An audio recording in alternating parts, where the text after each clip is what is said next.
Rajnandini rice এবং news today নিবেদিত সেরা শারদ সম্মানের খোঁজে এই মুহূর্তে আমরা এসে পৌঁছেছি গঙ্গারামপুর তথা দক্ষিণ দিনাজপুরের অন্যতম পুজো উদ্যোক্তা নাট্য সংসদ ক্লাবে। এই ক্লাবকে এবছর আমাদের বিচারকেরা সার্বিক সিদ্ধান্তের ভিত্তিতে সেরা শারদ সম্মান দিতে চলেছে। কিন্তু কেন সেরা শারদ সম্মান দেওয়া হচ্ছে সে বিষয়ে আমরা আসবো। তার আগে আমরা প্রতিমা এবং প্যান্ডেল দেখে নেব।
এবারে আমরা নাট্য সংসদ ক্লাবের পুজো প্রতিমা কেমন হয়েছে আমাদের বিচারকদের সঙ্গে কথা বলবো। আমাদের সঙ্গে রয়েছেন বিশিষ্ট বাচিক শিল্পী তথা শিক্ষিকা ডলি ভট্টাচার্য গুহ। ডলিদি, নাট্য সংসদ ক্লাব প্রত্যেক বছরই দর্শকদের নতুন ভাবনা একটা তুলে ধরে, এবছরও তেমনই একটা করেছে। তোমরা প্রতিমা, থিম এবং প্যান্ডেল সামগ্রিকভাবে দেখে কি ফিল হচ্ছে?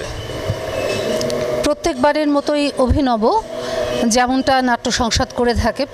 প্রত্যেকবারই একটা নতুন নতুন চমক থাকে, যা আমাদের মূলত একটা শিক্ষা দেয় আর কি, সামগ্রিকভাবেই একটা শিক্ষা দেয়। সেই শিক্ষা একটা এখানে আমরা দেখতে পাচ্ছি একটা শিক্ষারই প্রতিফলন, আত্মশুদ্ধি। দারুণ একটা ব্যাপার।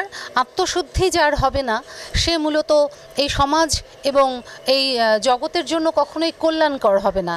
তাই দেহ, মন, আত্মা এবং বুদ্ধিটার শুদ্ধি দরকার। এই যে থিমটা এনারা নিয়েছেন এবারে, এক কথায় অসাধারণ।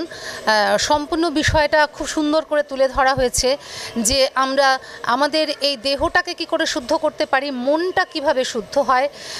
এই আমাদের যে ভারতীয় যে দর্শন, তাতে করে যে জ্ঞান, যোগ, এগুলোর মাধ্যমে যে দেহটাকে শুদ্ধ করা যায়, মনকে শুদ্ধ করা যায়। এবং জ্ঞান দিয়ে, মূলত জ্ঞান হচ্ছে সব আলোর চাবিকাঠি, এবং এই জ্ঞানটা আসে হচ্ছে পাঠের মাধ্যমে, পুস্তক পাঠের মাধ্যমে।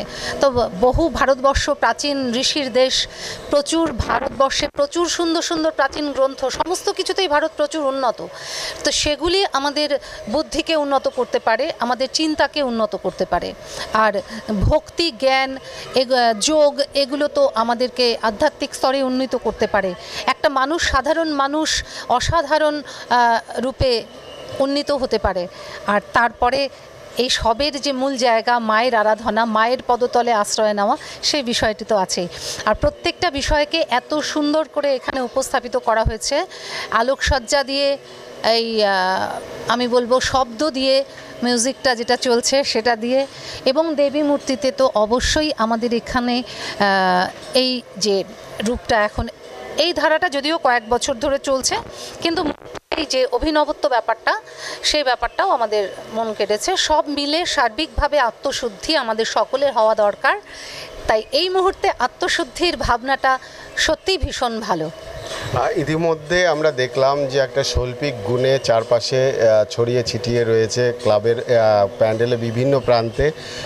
ক্লাবের এই যে শৈল্পিক উৎকর্ষতা, সে বিষয় নিয়ে আমি কথা বলবো। আমাদের সঙ্গে রয়েছেন বিশিষ্ট চিত্রশিল্পী রঞ্জন হালদার। কেমন দেখলে এই যে প্রতিমা, প্যান্ডেল এবং সামগ্রিক ডেকোরেশন, থিম? একেবারেই তাই, কারণ আমি যদি একদম শুরু থেকে ধরি, তাহলে এই আত্মশুদ্ধির ব্যাপারটা কিন্তু আমাদের পরিষ্কারভাবে একদম শেষ পর্যন্ত কিন্তু আমাদের সকলের ধারণাটা একদমই পরিষ্কার হয়ে যাচ্ছে।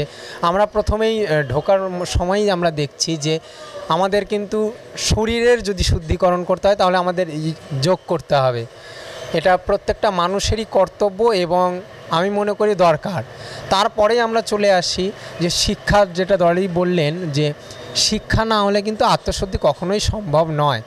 আমরা তার পরের স্তরে কিন্তু আমরা সেটাই দেখছি যে একটা বই পারে একটা মানুষের মননকে যেমন সৃজনশীল করে তুলতে, তেমনি একজন ভালো মানুষ তৈরি করতে। তারপরেও আমরা আবার যদি সেই মণ্ডপে ভেতরে প্রবেশ করি, দেখি সেখানে আরাধনার যে জায়গা, একটা যদি মানুষ সেই বই পুস্তক পড়ে তার যে জীবন কি করে উজ্জ্বল হবে, সেই ব্যাপারটা কিন্তু আমরা দুটো অন্ধকার স্তরের মাঝখানে যে উজ্জ্বল ভাবটা, এটা দারুণ একদম পরিষ্কারভাবে আমাদের চোখে আঙুল দিয়েই দেখিয়ে দিচ্ছে। এবং সর্বশেষে যে দেখানো হয়েছে যে আরাধনা কিন্তু, উপাসনা কিন্তু করতে হবে, সেটা সে যে যাকে যে আকারে উপাসনা করুক সেটা কিন্তু করতে হবে। এবং সব স্টেজ পার করার পরে যদি আমরা মূর্তি বা আমাদের দেবী মায়ের মুখের দিকে তাকাই এবং তার হাতের দিকে তাকাই, এখানে কিন্তু কোনো অস্ত্রের প্রয়োজন হয় না। আমরা যদি এই তিনটে স্তর বা পার করে আসি, তাহলে মানুষের মন যদি পরিশুদ্ধ বা পরিষ্কার হয়ে যায়, তাহলে হয়তো বা কোনো অসুরের আর বধের জন্য কোনো অস্ত্রের প্রয়োজন হয় না।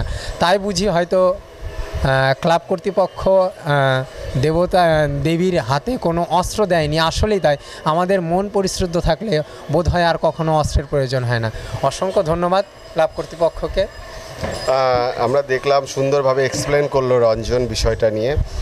কি বলবে, প্রত্যেক বছর নাট্য আমাদের সঙ্গে রয়েছেন নিউজ টুডে চ্যানেলের অন্যতম কর্মকর্তা পীযূষ সরকার, তার কাছে আমরা জেনে নেব যে কি বলবে যে নাট্য সংসদ ক্লাব প্রত্যেক বছর একটা অসাধারণ পুজোর বিশেষত থিমের দিক থেকে অনেক কিছু নতুনত্ব নিয়ে আসে, কি বলবে? হ্যাঁ, দেখো, দক্ষিণ দিনাজপুর জেলার মধ্যে এই গঙ্গারামপুরে একদম ব্লকপাড়া সংলগ্ন যে এলাকা, সেখানেই কিন্তু অবস্থিত এই নাট্য সংসদ ক্লাব। নাট্য সংসদ ক্লাবের অভিনবত্ব ভাবনা চিন্তা তা কিন্তু প্রতি বছরই থাকে, এবারও তার ব্যতিক্রম নয়। তাদের মানুষের যে একটা শুদ্ধিকরণ, তার একটা মধ্য দিয়ে যে একটা থিম করেছে, তারা প্রতি বছরই এই ধরনের থিম। আমরা এবছরও আশা করেছিলাম যে এই ধরনের একটা থিম করবে, এবং ঠিক সেই কারণের জন্যই নিউজ টুডের পক্ষ থেকে আমরা তাদেরকে সেরা পুজোর সম্মান আমরা কিন্তু দিচ্ছি। এবং আমরা চাইবো যে এই ধরনের থিম এবং এই ধরনের ভাবনা চিন্তা নিয়ে তারা যেন প্রতি বছরই যেন মানুষের মাঝে তারা তুলে ধরতে পারে। তার কারণ অনেক কিছু দরকার রয়েছে আমাদের শুদ্ধিকরণের। আমার মনে হয় এটা একটা বড় প্রাপ্তি আমাদের গঙ্গারামপুরবাসীর কাছে। আমি এই মুহূর্তে কথা বলে নেব নাট্য সংসদ ক্লাবের কোষাধ্যক্ষ সর্বজিৎ গুহর কাছে। তার কাছে প্রথমে জানতে চাইবো যে বিভিন্ন জায়গায় দেখা যায় যে একটা পুজোর জাঁকজমকতা এবং প্রতিমার একটা বড় রকম একটা ঔজ্জ্বল্য থাকে, প্যান্ডেলের একটা বড় রকম একটা কি বলবো বড় আয়োজন থাকে, সেটাকে আরও ভালো করে তুলে ধরবার পাশাপাশি আপনাদের এখানে দেখা যায় এগুলোর পাশাপাশি একটা থিমকে বরাবরই আপনারা একটা চিন্তাভাবনাকে প্রাধান্য দেন। তো এবছর কি চিন্তাভাবনা থেকে এই আয়োজন? নাট্য সংসদ ক্লাবের এবার 35তম বর্ষ। আমাদের থিম হচ্ছে আত্মশুদ্ধি। যেমনটা ওনারা বললেন আমাদের বিচারকরা, যে আমাদের নাট্য সংসদ ক্লাবের কাছে একটা প্রতিবারই আমাদের কাছে চ্যালেঞ্জ থাকে, প্যান্ডেল, প্রতিমা এবং থিম এটাকে এক সূত্রে বাঁধা। এইটা থেকেই আমাদের প্রথমেই ভাবনা আসে যে আমরা কি করে মানে মানুষের কাছে একটা শিক্ষা, সমাজের কাছে শিক্ষা নিয়ে যাব। সেখান থেকে আমাদের আত্মশুদ্ধি এই কথাটা এসছে।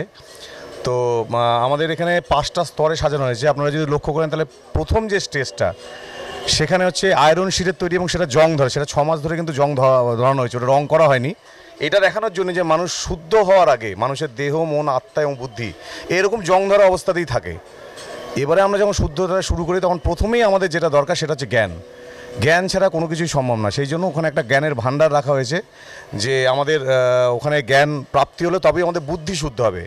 এবং আপনারা লক্ষ্য করে দেখবেন ওখানে একটা ঘড়ি সিম্বলে রাখা আছে, যেটা আমরা ডিনোট করতে চাচ্ছি যে এটা একটা টাইম লিমিটের মধ্যে করতে হবে জ্ঞান আহরণটা, তবেই আমাদের মন শুদ্ধির দিকে আমরা এগোবো। আমাদের পরের স্টেজ, থার্ড স্টেজ হচ্ছে আমাদের মন শুদ্ধ হবে। মন শুদ্ধ কী করে হবে? সত্য দ্বারা। সত্য কখন আসবে? যখন আপনি আয়নার সামনে দাঁড়াবেন, নিজেকে দেখবেন, এবং সেখান থেকে যে উৎসারিত আলোটা, এই আলো এবং সত্য, এই দুটো মিলে আমাদের মন সংশোধন হবে। আর তারপরে আমাদের ফোর্থ স্টেজ হচ্ছে আত্মা শুদ্ধিকরণ, যেখানে আমরা ধর্মীয় এবং আধ্যাত্মিক চেতনাকে জাগরণ করার চেষ্টা করেছি মানুষের মধ্যে বিভিন্ন দেবদেবীর মূর্তি দিয়ে। এই 4টা স্টেজে যখন আপনার আত্মশুদ্ধি হবে, তখনই আপনি মায়ের কাছে পৌঁছাতে পারবেন। এবং যেমন আমাদের চিত্রশিল্পী বললেন যে মায়ের অস্ত্র নেই, আমরা কিন্তু খুব প্ল্যানফুলি আমরা এই প্রতিমাটাকে এখানে রেখেছি। আমরা দেখাতে চেয়েছি সমাজকে যে আত্মশুদ্ধি মানুষের যখন হবে তখন আর আমরা আসরিক শক্তিকে কোনোদিন দংশন করতে পারবো না, হত্যা করতে পারবো না, আমরা বশ করতে পারবো, আমরা দমন করতে পারবো। সেই কারণে অসুরের ওপরে মা অধিষ্ঠান করছে। আমাদের এইভাবেই আমাদের এই প্যান্ডেলটাকে আমরা সাজিয়েছি। শুদ্ধিকরণ নিয়ে তারা নিঃসন্দেহে একটা ভালো চিন্তাভাবনা রেখেছে। এবার আমি অনুরোধ করব আমাদের বিচারকদেরকে রাজনন্দিনী রাইস এবং নিউজ টুডে নিবেদিত সেরা শারদ সম্মান ক্লাব কর্তৃপক্ষের হাতে তুলে দেওয়ার জন্য সকলকে আমি বিচারক সহ সকলকে আমি অনুরোধ করব তাদের হাতে তুলে দেওয়ার জন্য।